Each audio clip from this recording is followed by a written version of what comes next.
Bismillah ar-Rahman ar-Rahim. Alhamdulillahi Rabbil Alameen.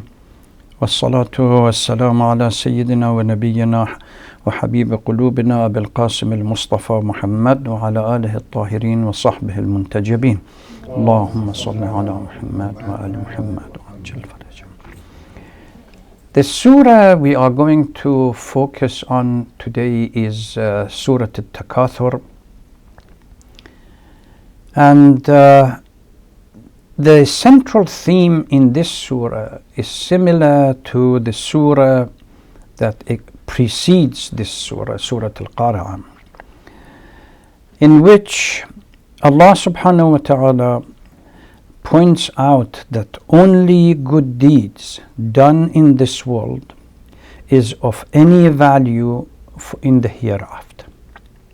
That's and this theme has been repeated in the Holy Quran from the beginning to the end, under different kind of narratives or various verses.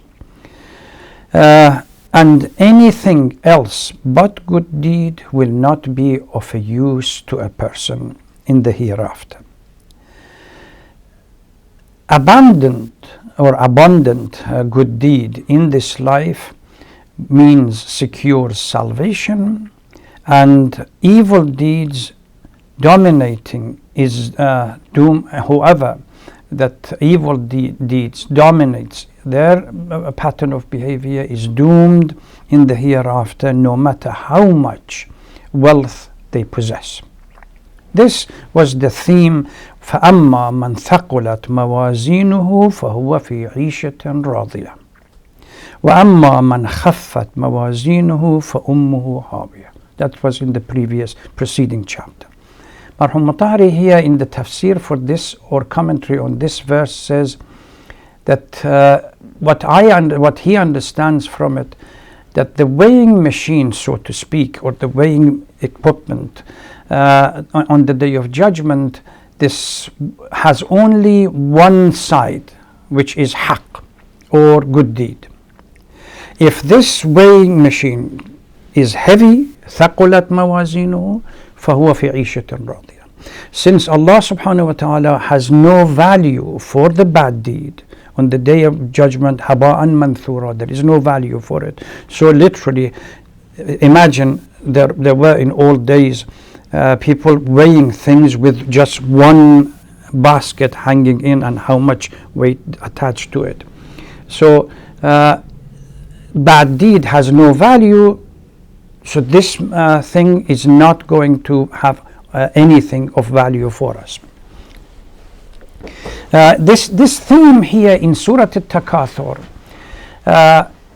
is a follow-up to the theme in Surah Al-Qari'ah, but focusing here specifically to pointing out one particular example for those who have confined all their efforts to achieving worldly glamour and no aim but to outdo each other in this material hoarding and collection of wealth. They are warned of the dreadful consequences that they're going to have in the Day of Judgment.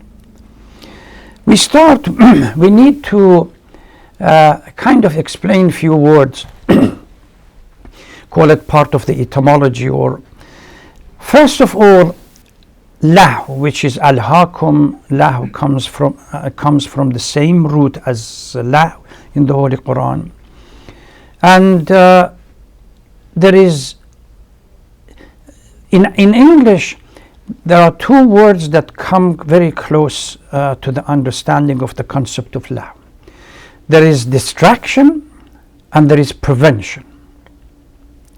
In Arabic, lahu is considered to be distraction, anything that distracts one from a particular goal, a lofty goal that we have in our life. If we imagine we are going to go, say, to school, or we are going to go to do a good deed, and then on the way we are distracted, we see a group of friends, they are playing around, and we join the play. Before we notice the passage of time, the time has gone, and we haven't been able to go and get the goal that we set out in early on to achieve. This is called lahu. Anything that distracts one's attention from the goal that we should have in our life. And we have a number of verses in the Holy Quran that focusing on glamour and material in this life is considered lahu. وَمَا الْحَيَاةُ الدُّنْيَا إِلَّا لَعِبٌ وَلَهْوٌ وَلَلدَّارُ الْآخِرَةُ خَيْرٌ. If you focus on the Day of Judgment, which is the goal, the concept of fitra, of human being, as Jung said in Western psychology, because we are wired towards metaphysics, that part of it should be part of our own goal. Anything that distracts us from that goal is considered lahu. وَإِنَّمَا الْحَيَاةُ الدُّنْيَا لَعِبٌ وَلَهْوٌ وَإِن تُؤْمِنُوا وَتَتَّقُوا يُؤْتُكُمْ أُجُورَكُمْ. If you remove God consciousness and your life is nothing but playfulness, is ultimately is a wasteful distraction of the end. وَذَرَ الَّذِينَ اتَّخَذُوا دِينَهُمْ لَعِبًا وَلَهْوًا. Leave those who have forgotten or used their deen as lahu and la'ab, just playfulness. They pay lip service to the idea of deen, but they really don't pay attention to the principles of the faith. So the concept of lahu, which alhaakum comes from it, is anything that distracts. Prevention is physical. Normally in the language of Quran, lahu comes and used not in the physical sense where somebody grabs your hand or one's hand and says don't do this, or prevents them from doing good deed. No, this is something that is done, distracts one's attention from doing good deed. With regard to what we call sha'n al-nuzul for this chapter, there is a debate between commentators as to exactly whether it was context or whether it is a normative. What I mean by it, is it a general rule that Quran condemns, that being distracted by material life generally is ultimately has no consequence but the fact that we miss our responsibility towards the hereafter, or it was specifically related to Quraysh during the time, or it could be both. But Quraysh used to, because materialistically structured and orientated society, the wealth and status in life and the number of the tribe, the size of the tribe, matters hugely in the honor and dignity that they claimed for themselves. So here it says, Alhaakum at-Takathur. You have Takathur.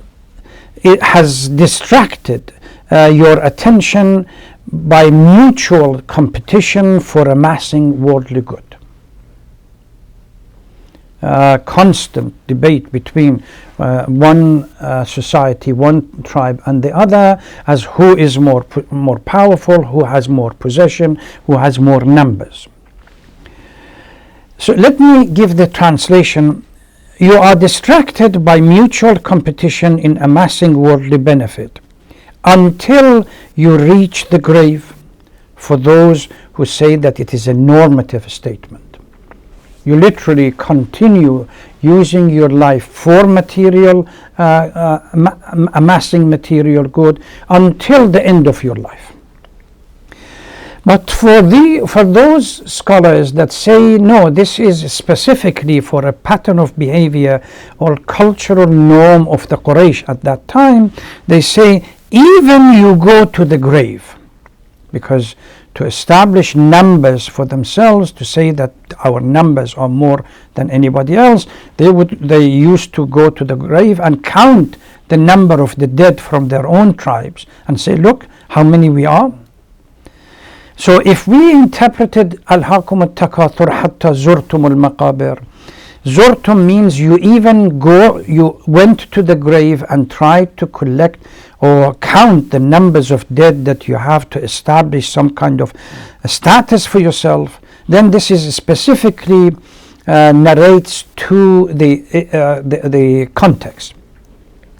But if we said until you go to the grave, when you waste your life competing for amassing material life until you die, until one dies, this is now becomes a normative statement warning those who really don't care about the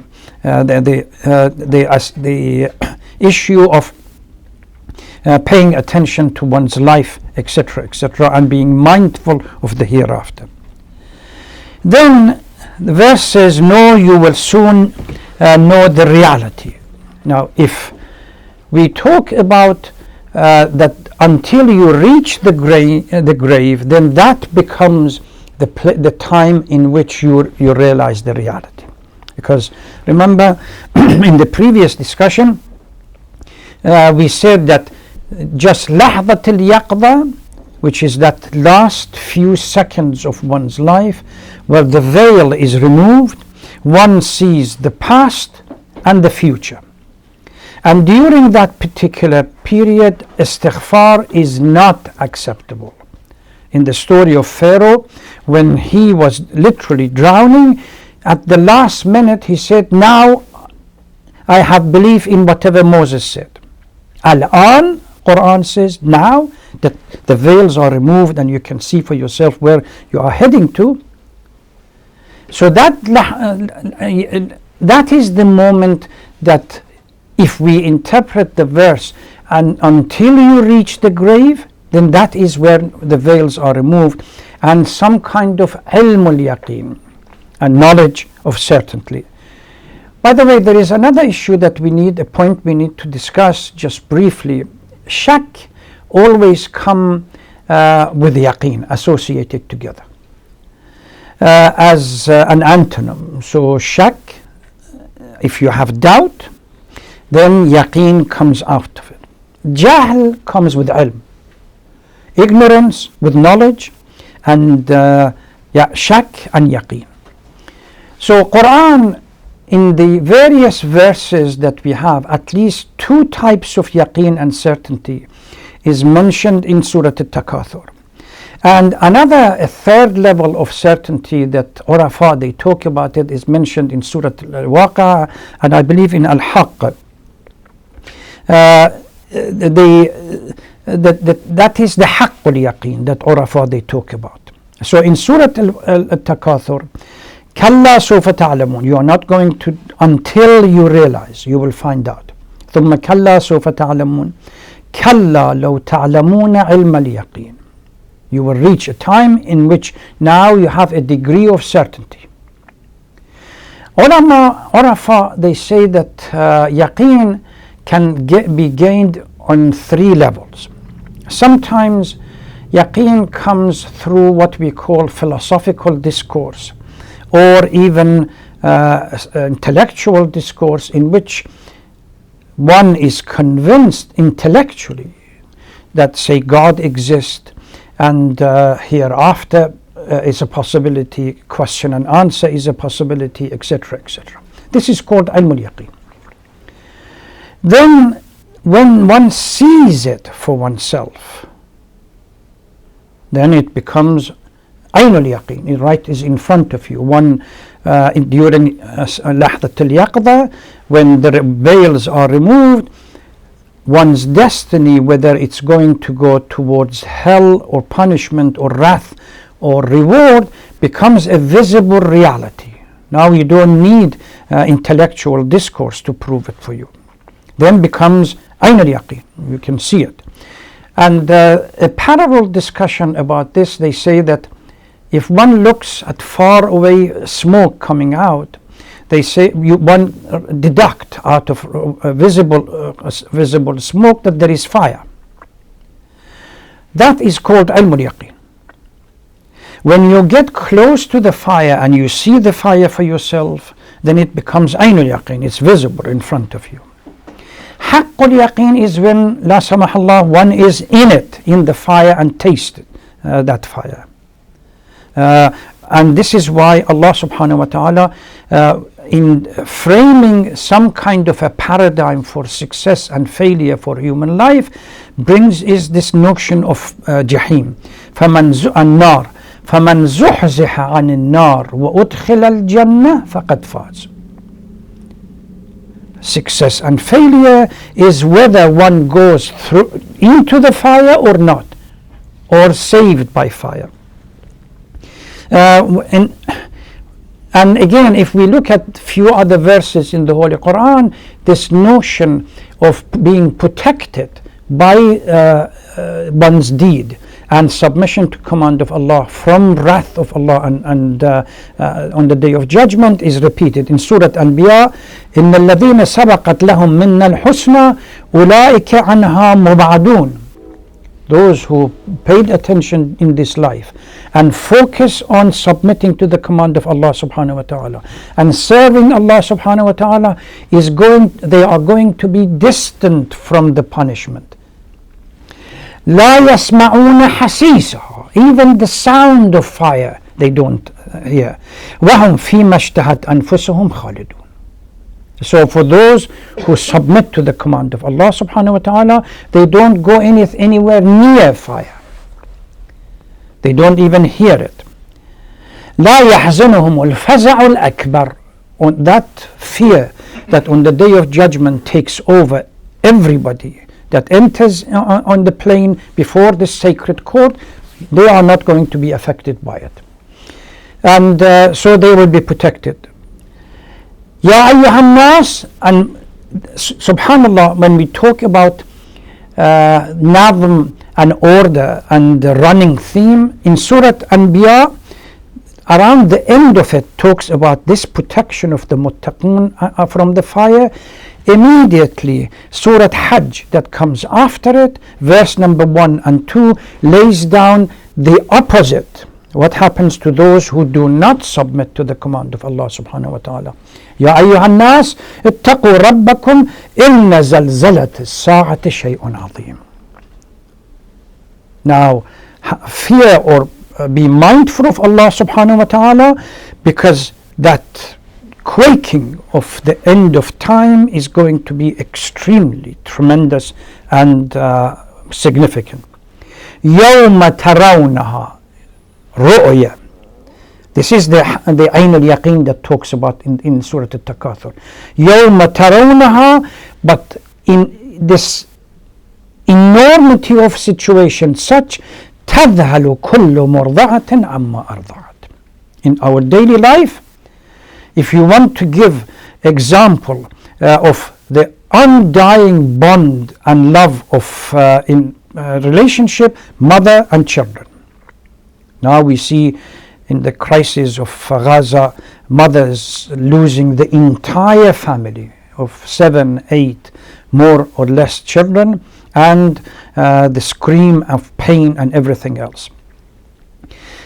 Quran, to bring this to our attention, to make it visible, يَوْمَ تَرَوْنَهَا تَذْهَلُ كُلُّ مُرْضَعَةٍ عَمَّا أَرْضَعَتْ. It becomes such an enormous and painful exercise and frightening exercise that even the most significant example of love and caring relationship, mothers would leave everything. Because, and in other verses in the Holy Quran, one tend to forget about parents, about brothers, about sisters, about siblings, about everything else, because of the enormity of the situation. So this وَالْوَزْنُ يَوْمَئِذٍ الْحَقِّ. A'raf, the same thing. فَمَنْ ثَقُلَتْ مَوَازِينُهُ فَأُولَٰئِكَ هُمُ الْمُفْلِحُونَ. Success, if you want, is when your way is worthy by doing good deeds. وَمَنْ خَفَّتْ مَوَازِينُهُ فَأُولَٰئِكَ الَّذِينَ خَسِرُوا أَنفُسَهُمْ. So this is the frame of reference that Quran gives. The debate about Surah Takathur, usual debate about whether it's Makki or Madani. Most scholars say that it is Makki because it is the structure of the surah, short surah, and focuses on one of the three fundamental principles of Tawheed, Nubuwwah and Ma'ad. But particularly Ma'ad is quite clear from here, so we must consider it to be. And since it is a pattern of behavior that was normal within Quraysh, so we call it Surah Makki. Other people say it is Surah Madani. Now, with regard to which one should we opt for, should we define it that it was in response to a pattern of behavior that was practiced by Quraysh at the time that they used to compete for amassing wealth and even go to the grave, a grave of the deceased, to count them as numbers? Or should we say that until you reach the grave, although I don't see any that these two concepts mutually contradiction or conflicting, but there is a khutbah in Nahj al-Balagha, khutbah 221. Amir al-Mu'mineen salawatullah salam alayhi, when somebody recites Surah Takathur, he says, and Alhaakum at-Takathur hatta zurtum al-maqabir, when somebody reads it, Ya lahu maraman ma ab'adah. This is indeed some kind of a pattern of behavior which is very mean and disrespectful. وَزُورًا مَا أَغْفَلَهُ. It's a pattern of behavior that one is forgetful. وَخَطَرًا مَا أَفْضَعًا. The translation of this, how distant from reality is their aim, and how neglectful are these visitors, and difficult is their affair. They have not taken وخطرا ما أفضع لقد استخلوا منهم أي مدكر وتناوشوهم من مكان بعيد. They have not taken lessons from things that is full of lessons. Normally, when you go to the grave, you should. There is a hadith, or at least saying by scholars, that to bring this closer to one's mind, read the date of burial of those who are in the graveyard, and compare it to your own date of birth, and see how close. Although these days there is no such standard that when gets old, they are all from young and old all over. But certainly when you see the majority of these graves closer to the age of my birth, it reminds me that my departure is very soon, or should remind me that my departure is very soon, to start acting immediately. So Imam says, do they boast on the dead bodies after of their forefathers, or they regard the numbers of the dead person as ground for feeling boastful, which means it was a habit, rather than it's just saying that it's a normative statement of their position. Bodies that are spiritless and deceased, to have any movement should be used as a lesson for humility, humbleness, and to remove pride and arrogance. Constantly remind ourselves that what are we being boastful of?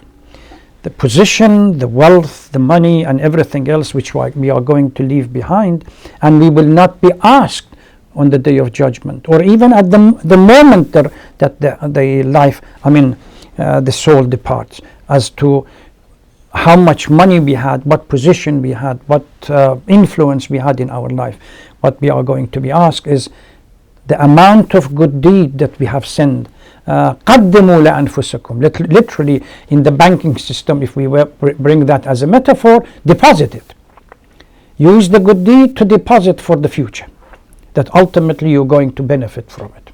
وَقَدِّمُوا لَأَنفُسَكُمْ. So this is the kind of thing that we have to pay attention to. Then Allah says, in Surah, follow up to this, the notion that you are not going to be noticing or thinking about this position of death and accountability on the Day of Judgment until first you reach the death and departure, and you see it for yourself.